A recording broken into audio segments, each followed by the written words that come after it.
Welcome to BiogasWorld's webinar, 35 by 30, Reaching Ambitious Targets, featured as part of this week's Biogas and RNG Online virtual event.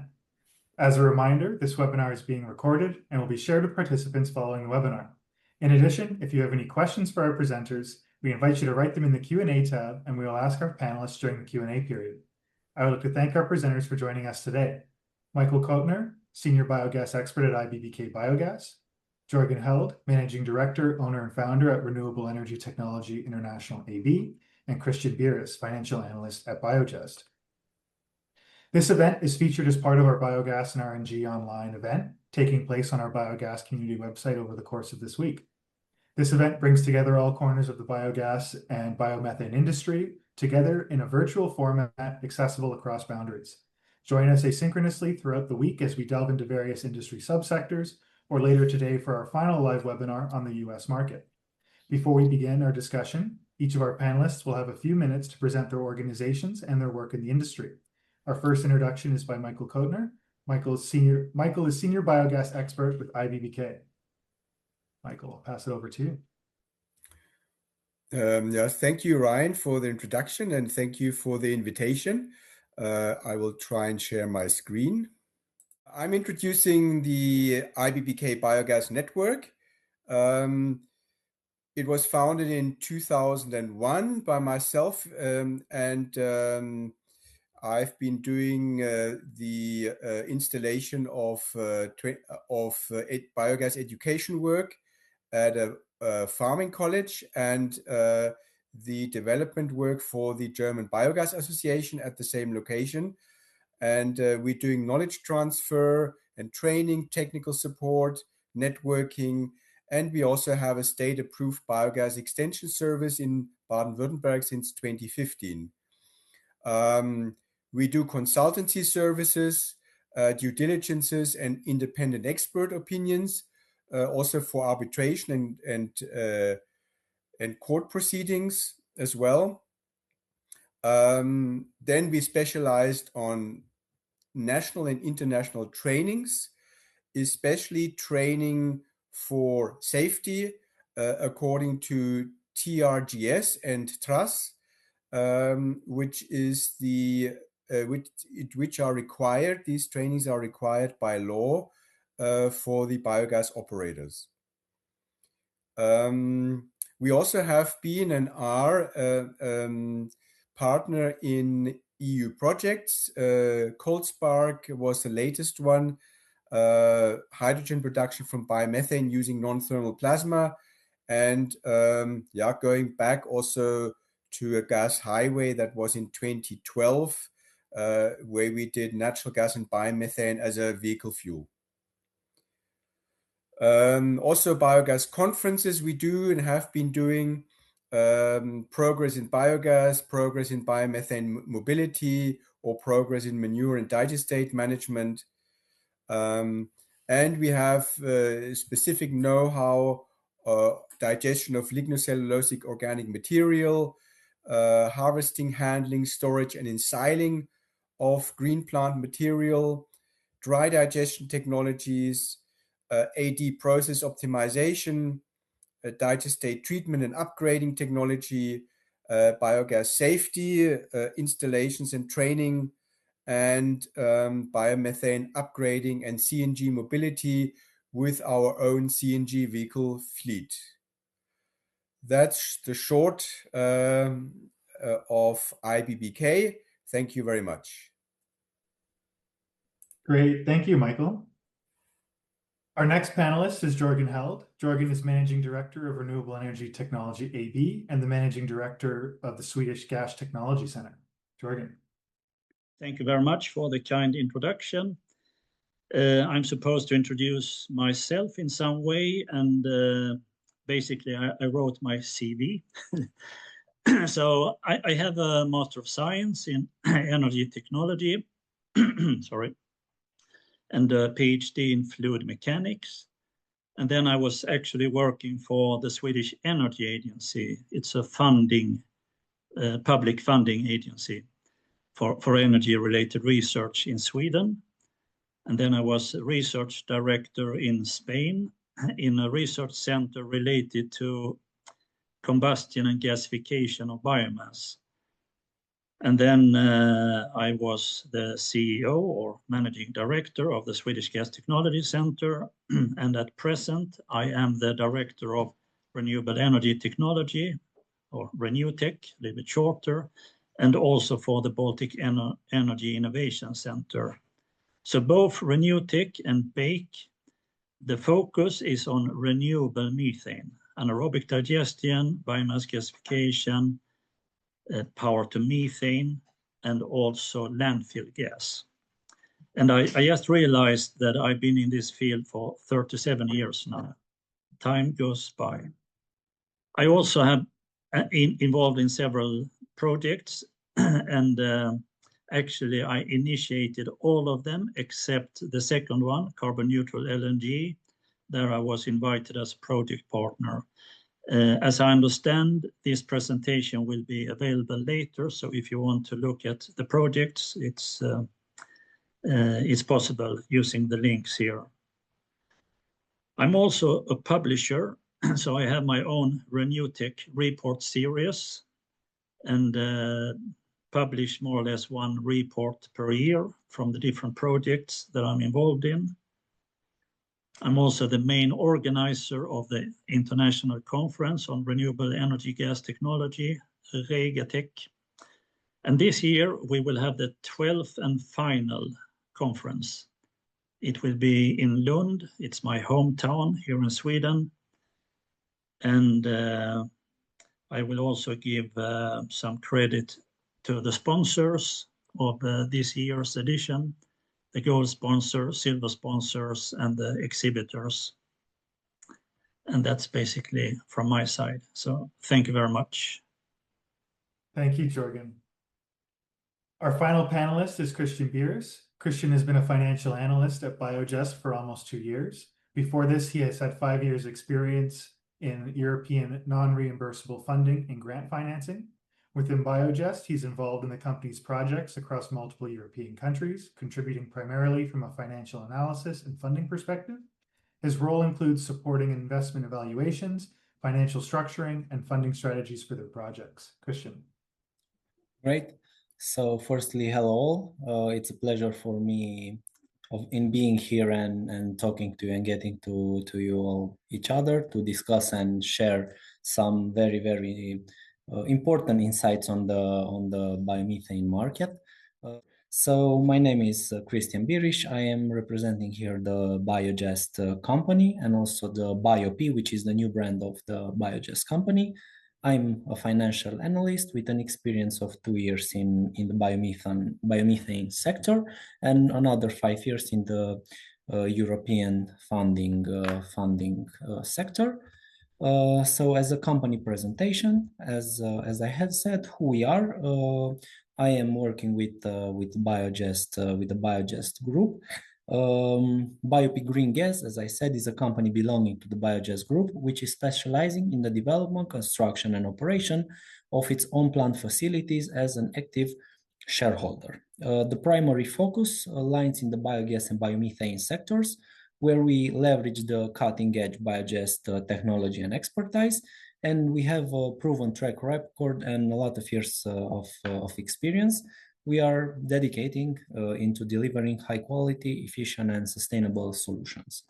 So as a matter of the business units from our group, we have the Biogest Biogas Engineering, which is the core company of the group, the design and construction of biomethane and biogas plants. And we have, as I said, the BioP, which is a new company and it's the own plant operation. We are here shareholders and also operators of biomethane and biogas plant. So our whole company has 100 employees all over the world, split in Austria, United States, UK, France, Czech Republic, Italy, Romania, Serbia, and Australia. We have completed more than 200 projects, biogas and biomethane also projects in 20 plus different countries. As a matter of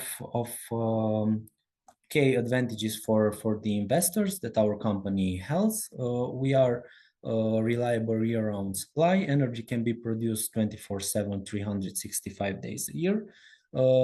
As we all know, biogas and biomethane complement water, solar, and wind power renewable energy sources. And we can reduce the dependence on fossil fuel imports and supports national climate protection goals, given the fact that the only thing that can subject the natural gas, it's the biomethane. So as a mission, BioBit takes an active role in paving the way towards a better future, and we recognize that the profound changes can only be made together, both with the employees and with very, very good business partners. With our strong expertise, we see ourselves as an enabler for elevating the importance of green gas by unlocking its potential through interlinking investment and development project. As I said, we have a proven records and a very, very good technology with 200 plus projects developed. So going to the core points, our pipeline of project, we have now 6 projects in operation, 3 projects that are under construction, and another 10 projects under development. So the 6 projects which are in operation are mostly in the UK, in France, and in Czech Republic. Our projects that are under construction are in Italy, and our projects which are under development are both in Italy and in the United Kingdom. Regarding the growth strategy, BioP is expanding its footprint across Europe by investing in and developing a diversified portfolio of biogas and biomethane projects. We are guided by a clear set of investment and sustainability criteria, and we target high quality opportunities that combine long-term environmental value with strong regional partnerships. So this is the activity that we are doing in Biogest and also BioP. So thank you very much. Great, thank you, Cristian. Starting off our discussion today. So at the start of the decade, the EU set a highly ambitious goal, of reaching 35 billion cubic meters of biomethane by 2030. In 2026, do you feel that goal is still attainable? Cristian, do you want to start us off? Sure. So I can see that this goal could be attainable just if we will have at the whole European level a project with incentives like we have in Italy, because in Italy for the moment it's the best market, because we have both a feed-in tariff that it's around between 120 and 125 euro per megawatt hour. And also we have a CapEx subsidy, which is up to 40% of the total CapEx investment in a plant, which is giving a great IRR for the project, and it's very attractive to the investors. But as I know, a lot of other countries doesn't have such strong support schemes like in Italy. And I think that the only way of achieving the target, I don't know if until 2030 or 2035 or 2040, it would be a European Union system with both feed-in tariff and CapEx subsidy. Or it could be just the feed-in tariff, because given the fact that I'm a financial analyst, I have made some modelings also without the CapEx subsidy. So just the feed-in tariff will be enough to make the projects feasible. So yeah. I don't know to answer for the moment, Ryan, if it's achievable until 2030, but I can say 100% it will be achievable until 2040, but with a clear scheme for supporting the production of biomethane at an European level, so European Union level, and also for the UK and Norway. So this is my view on this topic. Great, thank you. Jörgen, would you like to follow up with that? And I'm a quite optimistic person, but still I would say I'm hoping that there can be, final investment decisions corresponding to this 35 BCM or 350 terawatt hours. but I don't see it realistic that the facilities will be in operation at 2030. I would like to say a little bit more because here in Sweden there is quite strong progress at the moment. We will double the biogas production within the coming 2 years. I mean, it has to be until end of 2027. There is an investment support and there are new projects in pipeline. I think we could reach 10 terawatt hours in Sweden, and we are 10 million people. In Europe, well, in the European Union, there is 450 million people. And the reason why I corresponded to the number of people is because every person produces organic waste. And I don't think it differs much from country to country. And Sweden is not exceptional in the agricultural sector. I mean, we have to import, I think it's almost 50% of the food that we eat here. So we don't have a strong agricultural sector. There are other countries that has much more. And then they will also produce organic waste from the agricultural sector. So I'm pretty sure that let's say the 350 terawatt hours or the 35 BCM, it's attainable. But in the most optimistic scenario, final investment decision at 2030 and then in operation later on. So that's my view. Great, thank you. Michael? It's a difficult question, but we can see today that we have 25 biomethane producing European countries and about 1,700 biomethane plants in Europe and about 1,500 biomethane plants in the EU 27. So, and there has been a growth in Europe of 18%, and there has been a growth in the EU of 21%, average growth over the last few years. So there's a sharp increase. But the problem is at the moment that Germany is still producing about half of that biogas in Europe. Yeah. And Germany, as one of the only countries, has not reported or claimed a biogas strategy. What they're going to do by 2030, as demanded by the EU. So the German representative, or me as a German representative towards the EU, we have to say, well, sorry, our government isn't up to date. We're not doing they're not doing the job. So we first had to find actually a responsible person for biogas in our new Ministry of Economics for biogas.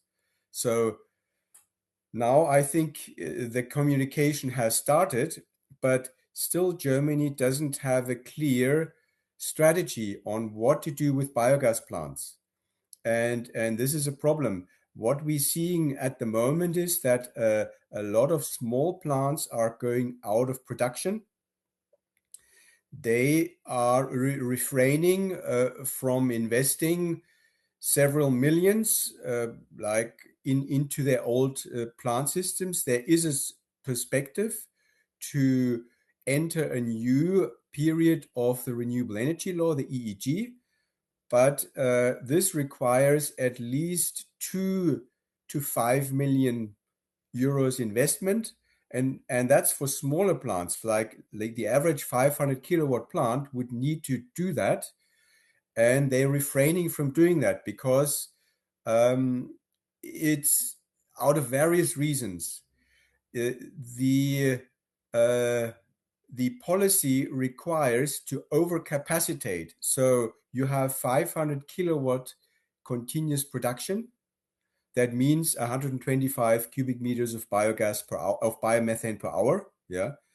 And that is electricity production. and that electricity production needs to be overcapacitated at least 4 to 8 times. That means 2 megawatt to 2 megawatt or more, have to be installed. So you need to have a 2 megawatt access when you before had a 500 kilowatt access, a grid access. So that's the first hurdle to do. And there, many are already failing, and it's taking a long time, and it's not so easy to do.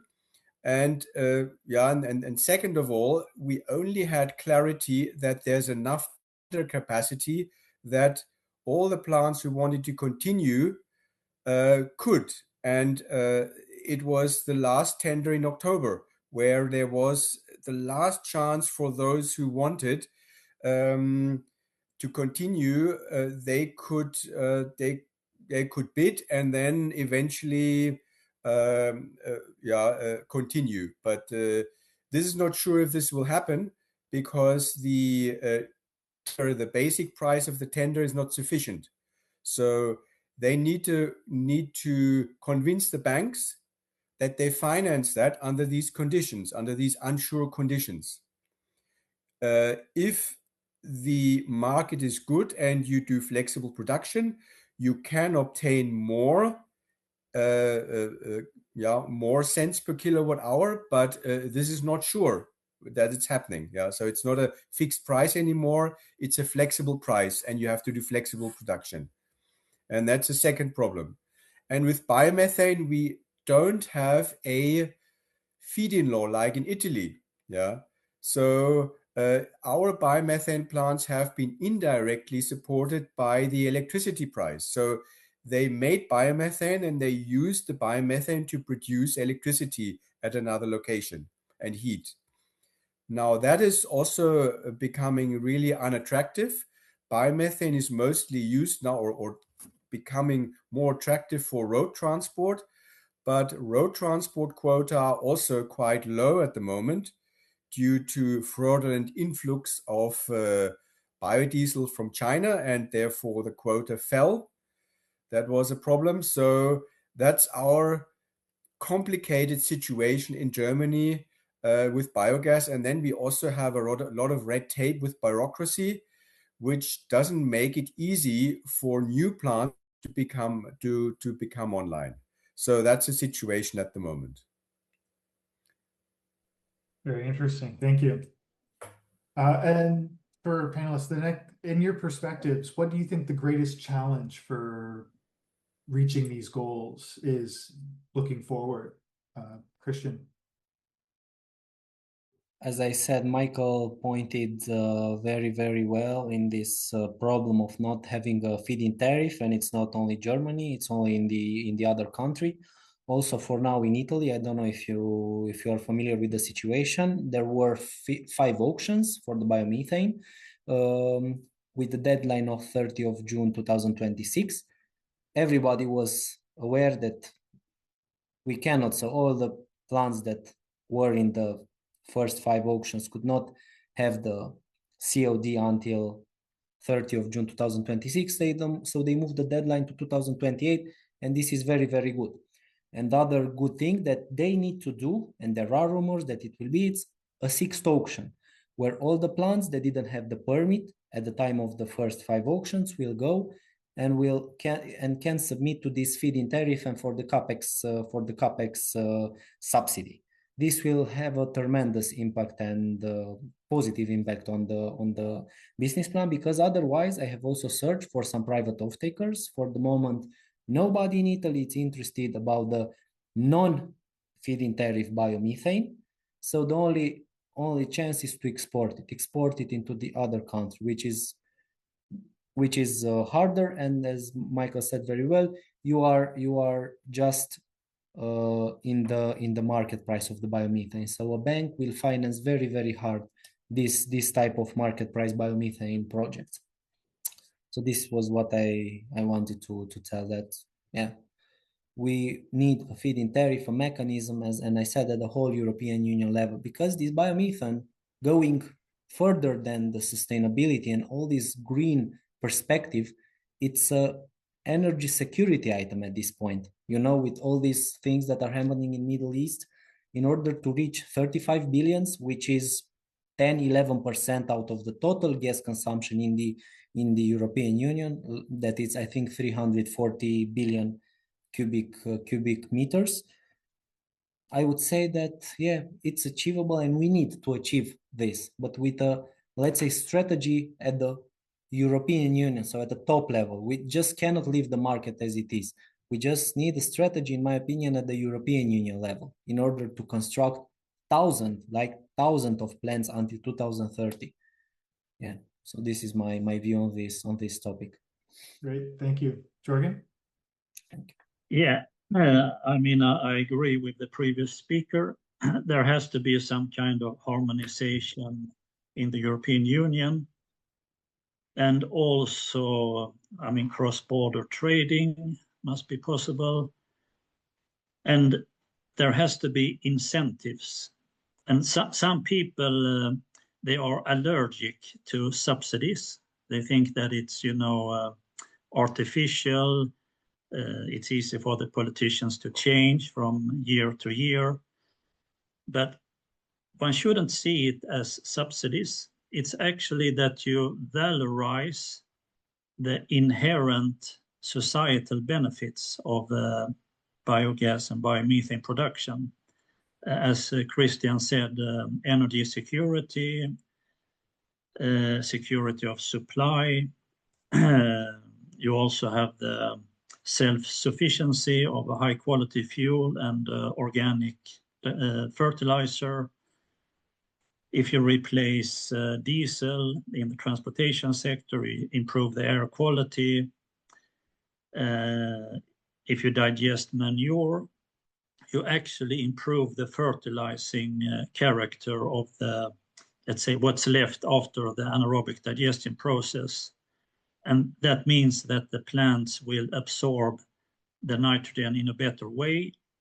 There will be less runoff and there will be less eutrophication.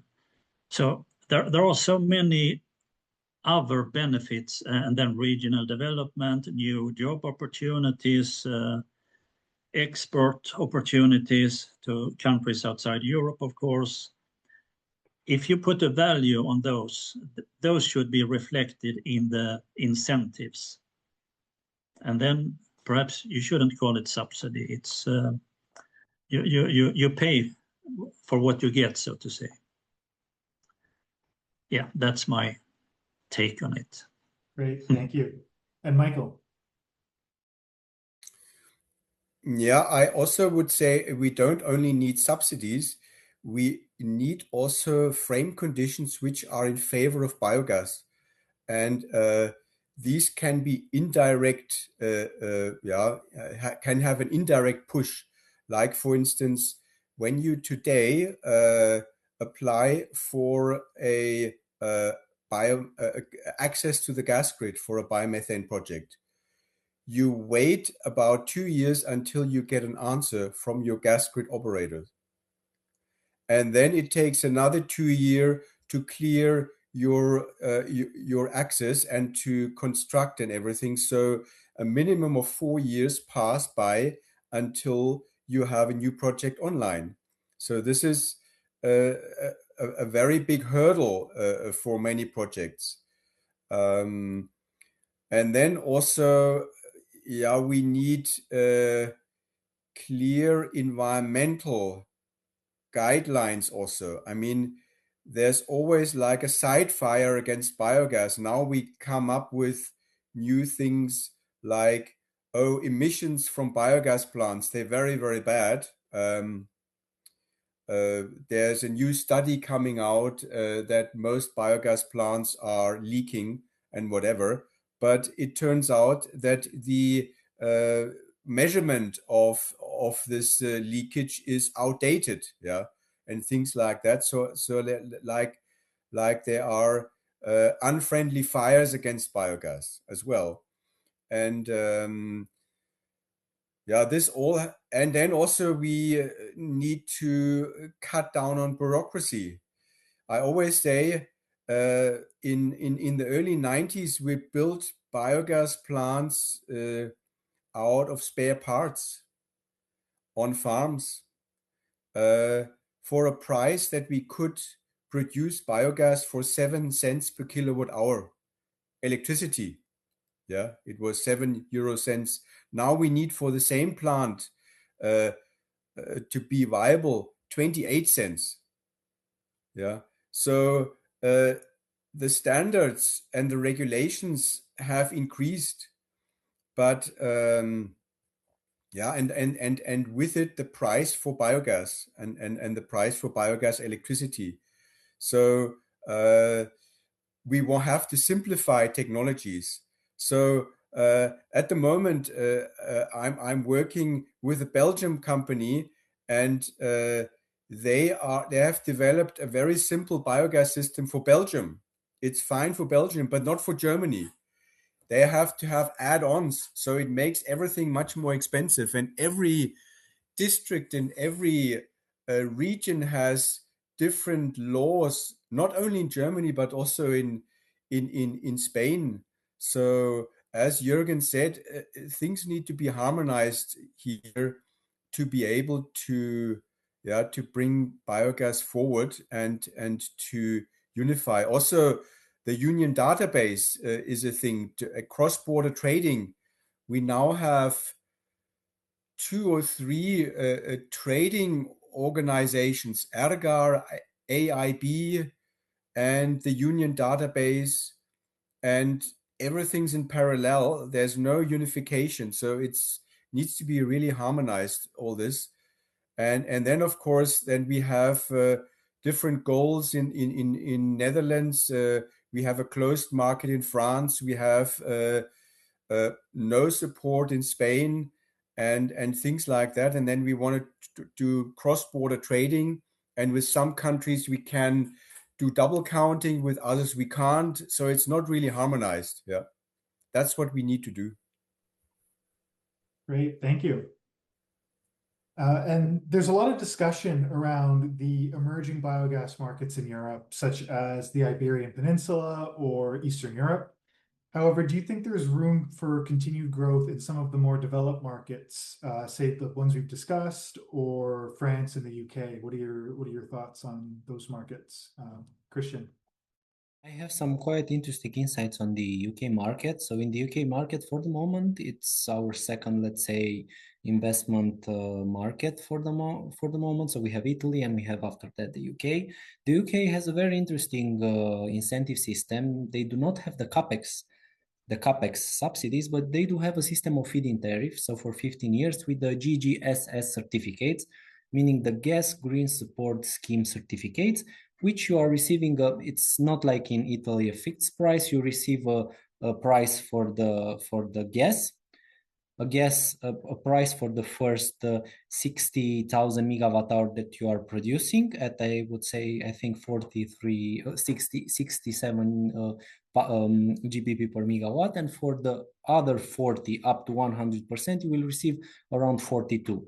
And after that, you will receive 39 per megawatts of 39. So it's a quite good and productive. And the good part is that in Italy, in that feed-in tariff, you are somehow selling to the GAC also the guarantees of origin, and you are receiving it also in the feed-in tariff. So it's all inclusive. But in the UK, you can sell the guarantees of origin outside this gas green support scheme. So it's not in the tier 1 and tier 2 prices. So it's also quite profitable, not as profitable and productive as in Italy, but it's quite good. Yeah. But like Mr. Michael said before, it's very important also to work on this legal perspective. So we have a lot of hurdles both in Italy and the UK on the permitting, on all the environmental and sustainability criteria that we can match. So they need to somehow simplify this process, so they will attract a lot of investors. But because an investor which sees that, for example, it takes 2 or 3 years just to obtain the permitting and everything, will have no interest in investing. And this is this is very, very bad because it creates a lot of benefits, like new working spaces for people in new domains. So it's a great thing for every stakeholder we can imagine for the moment. Yeah. Great, thank you. Jörgen? I'm sure that there is potential for much more, not only renewable methane from anaerobic digestion, but also through gasification and methanation of woody biomass or lignocellulosic biomass. And then we also have power to methane, where you take excess if you have electricity, if you can use it directly, you should use it directly. But if the option is that it will be curtailed, or it's in excess, then you have the possibility to produce hydrogen. And if you combine the hydrogen with carbon dioxide, then you produce e-methane or electromethane. And you can also use it to boost the biogas production by adding hydrogen either to the digester in situ, or you have an ex situ special methanation reactor, and you can do it both biological methanation and catalytic methanation. So there are a lot of options, but of course it will come down to the cost. But if we would like, then we could increase it. We could replace all the natural gas in Europe. And I would also like to say, if we take France, I think they have 9 terawatt hours of biomethane, something in that. And with my little calculation example before, I think you could calculate 1 terawatt hour per million person using all the organic waste that they will produce, household waste, wastewater treatment plants, and so on. So, and I don't know how many people that live in France. It should be 50 or 60 million. So I guess they are just in the beginning of their journey. Thank you. Michael? Yeah, the emerging markets are actually quite interesting. There's one emerging market, Spain. It has now about 22, 23 biomethane plants. It used to have biogas plants as well, but that's way back, about 10 years ago, 10, 15 years ago, when there was the economic crisis. All the feed-in tariffs were cut immediately, but now there's a revival. But still, Spain doesn't have any incentive by its own. It exports all the biomethane produced to other countries like Switzerland, Germany, Austria, and especially into a market which is called the voluntary market, especially in Switzerland. There's a big voluntary market because they have goals and also money to fulfill climate goals, and therefore biomethane is one medium to reach that. And this is very interesting that this is happening, and this means that in Spain there are rather big biogas projects, and there are also about 250 projects in the pipeline, in the planning, and some are in construction. Interesting to see is also that in this market, they don't have thousands of biogas plants yet, but already now, because they have such big projects, problems arise which never arise with smaller projects, because there is already in some regions civil groups who are against biogas projects. They say, okay, only for the outside investor, it's not for the local community. Money doesn't go to the local community, it goes away from the region into an investor's pocket who sits in Madrid or in London or wherever. It's not for the community, so we are against it. So they are against it for the reason of noise, of smell, of traffic, and so on. So this is to be considered also when planning a biogas project. What happened also with big projects in Germany lately? There was Shell planning 3 big projects in North and West Germany, and all 3 projects stopped due to the size and due to all these problems I mentioned. Money goes away from the region, the local community doesn't have any benefits and only has got disadvantages like smell and devaluation of their property and so on, and traffic and so on. So this is to be considered. And also what we don't want to do actually, and what it's all about in the still fixed feed-in tariff for small biogas plants using a lot of manure, is basically you don't want to cart the slurry around too much, because it's not economical.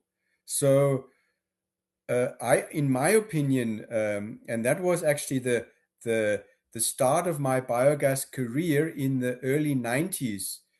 I wrote an article in saying 200,000 biogas plants in Germany are possible, producing 15 to 50 kilowatt. So we still have a lot of farms where their manure is not utilized for biogas, and they easily could between 100 and 500 units, for instance, or cows.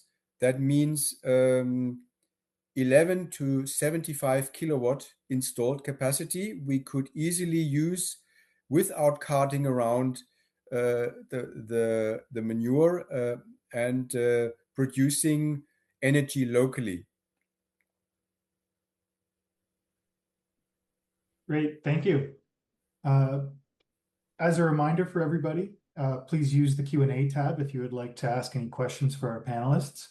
I'll start one off. We received a question from somebody in the discussion for our Biogas and Biomethane Online event to try to give a higher level overview of it. The ISO published new standards on book and claim and mass balance. In the case of guarantees of origins, can it be claimed that if a guarantee of origin is issued for a megawatt hour of injected gas, biomethane plus origin and emissions, and canceled for 1 megawatt hour of consumed gas, biomethane and origin emissions, are the new standards aligned with guarantees of origins? Maybe a high level overview. Michael, would you want to touch on that? So I'm not really sure about the question there, because there is actually no question, or it's missing, the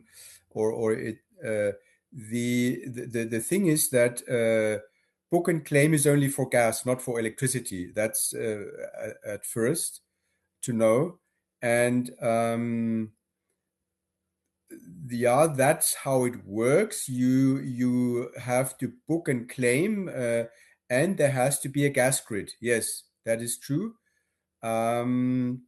You cannot book and claim, like, let's say, between Morocco and Spain, because there's no gas grid anymore. There has to be a gas grid, so that's why you can do book and claim between Spain and Switzerland, because there is a gas grid in between. Even it's not the physical molecules which are traded, it's just like you feed it in, you have to book it, and then you take it out and you claim it. And then, of course, on both sides, or on the producer side, there needs to be an audit, a red cert or ISCC audit, that you have all the emissions and all the CI score and everything according to rate 3. And through that, you can actually get paid according to your CI score. So, but you have to first create a guarantee of origin, and that is best done through a country which already has a claim book and claim system, like a registry, a biomethane registry, like Germany, DENA, or Austria, or Netherlands, or Denmark. For Spain, it's a bit more difficult, but it's doable.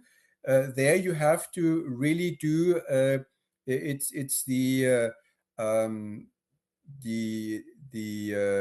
ISCC and Red Cert certification has to be done very thoroughly, and then you can do the book and claim.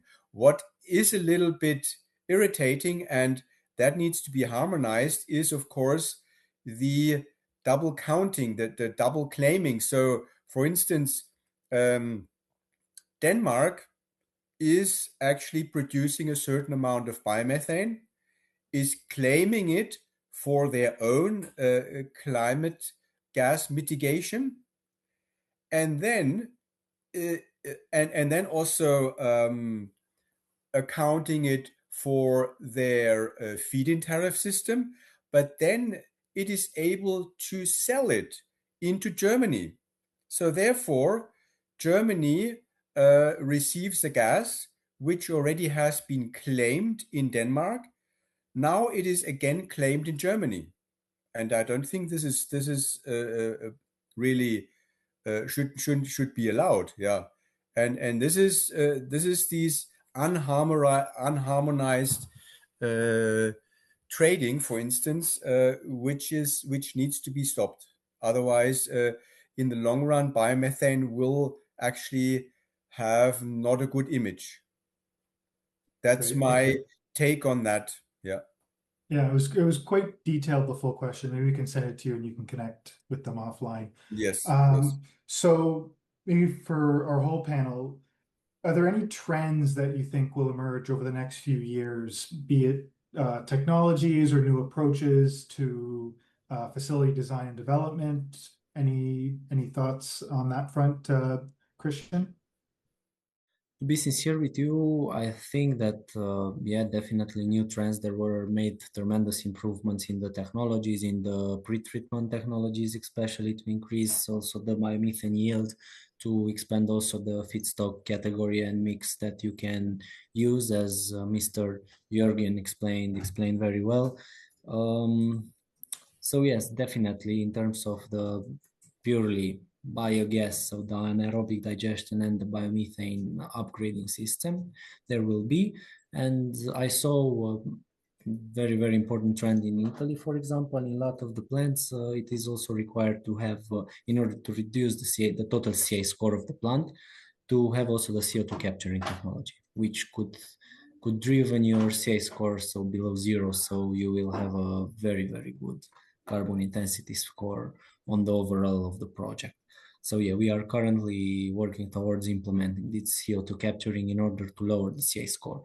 Because if you want to go on the market wise with the biomethane, everybody will be very interested about the CA score. For example, in the GCA auction, for the moment, we are not, let's say, it's not mandatory to have this CO2 capturing technology, but if you go on the market wise, it's definitely mandatory, and to couple this with also renewable electricity. So the plant needs to be powered through green electricity. If you will not have a very, very big engine that could cover all the electricity demand into the plant. So yeah, these are the information that I have so far on this topic. Okay, thank you. Jörgen? Yes, I mean, I can see different trends. I mean, in the mobility sector, there is, I mean, this unilateral focus on electrification, like it's the, how should I say, the final solution for the transportation sector. And apparently the politicians haven't really understand the physics behind it yet. But for the, let's say, heavy duty transport and also the maritime sector, we can see a very strong trend towards liquefied methane, I mean, bio-LNG. And I mean, it's taking place right now. If I look at Sweden, in the last 5 years, the use has increased tenfold. I mean, it's 1,000% increase during the last year, and it continues. There is an exponential growth. But then, since I'm also the organizer of the Regetech conference, where we talk about, let's say, technology development, things that will be implemented perhaps in the coming 5 or 10 years. When we started in 2014, there was almost nothing going on e-methane, I mean power to methane. I think that could have been this German Audi gas project. I don't know, it came around that time. But we have seen very strong interest, at least on the research and development side. Unfortunately, when we talk about biomass gasification, I mean using woody biomass as feedstock, there was huge interest around 2010, 2011, 12, 13, perhaps even 14, and then it has dropped, unfortunately. There is huge potential, but still we need, let's say, the technology has to be demonstrated, it has to be scaled up, and it has to be economically feasible. And we are not really there yet. And then just to name drop some of the coming, let's say, technologies, we have something called electromethanogenesis, where you add electricity directly to the digester. You don't have an electrolyzer and inject hydrogen. You add electricity directly, and the microbes can use as an electron donor. There is syngas fermentation, where you combine woody biomass, gasify it, but then you use microbes to convert the synthesis gas. There are synergies between the different conversion technologies that is not really exploited yet.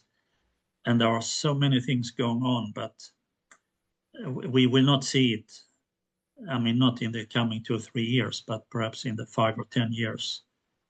So that I hope I gave a little bit input to this question. Okay, thank you. Michael? Yeah, I mean, there were or there are tremendous technology advancements in the biogas sector, especially in the pre-treatment and pre-storage technologies to feed in solids into the digester. That has been developed to a standard technology. Also, gas treatment is now actually also standard technology to get rid of the H2S and almost completely. There are different ways to do it: biological, chemical, and fine cleaning. This is also very important for the life of the engines and the life of the upgrading units. And also that there are no other trace gases when you want to upgrade. So your membrane or your PSA doesn't have to deal with other gases other than CO2 and methane. This is also very important. Also, the upgrading unit itself, they are ever so increasing with efficiency, like the PSA uses less energy. The membranes, they're getting more efficient. They're getting have a good quality gas of 99% and so on. And so it all increases step by step. But this means also that biogas technology is becoming, first of all, more professional, away from the pioneering cheap biogas to a professional plant. But that also means more investment, yeah. And especially emerging markets like now in India, we have a huge emerging market, and they're trying biogas. Yeah, okay, well, we try the cheap way, yeah, because we Indians, we need to do cheap. This doesn't work. So they actually are having a hard learning phase again to say, well, we actually have to reconsider our approach, because the more you save in the investment costs, the more expensive becomes the operational phase. And that's what you have to consider. Cheap investment in the beginning means high costs during operation. And so it's basically, yeah, you have to decide what to do. Either you are cheap in the beginning, or you are more expensive in the beginning. But often, of course, in emerging markets, there's not the readiness to upfront pay so much, and therefore the learning curve will be again there to do so, to become more efficient and have a good trend. For instance, also we have the possibility to make hydrogen from biogas. Yeah, that's also possible. That's a new trend. We can then use the hydrogen, the biohydrogen, in industry, but also in transport. That's all possible today. Or we can make hydrogen and solid carbon, and use the solid carbon as ultra green solid carbon for material which we use, plastic and nanotubes and graphite and so on. We can all make that from the biogas, and it's all possible.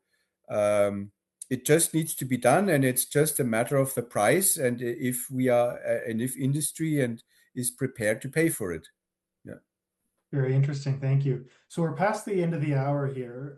Maybe from each of our speakers, we could have one or two sentences, a concluding remark to wrap up this topic. Cristian.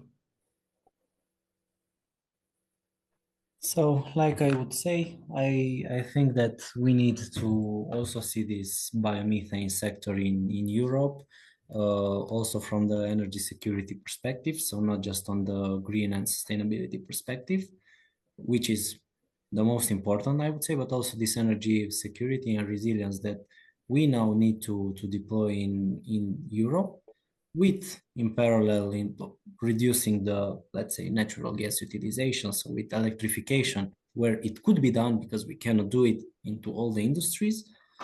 So I would say that we need to aim at an European level at a feed-in tariff scheme, definitely, that could be applied all across the European Union state. So we can reach the 35 billion cubic meters of biomethane in the next years. I really hope until 2030, but I would say much more realistic 2035 or even 2040. But it's a reasonable amount of time, in my opinion, that we can definitely do this. So thank you, Ryan, for the opportunity of getting to know you and hearing such insightful discussions today.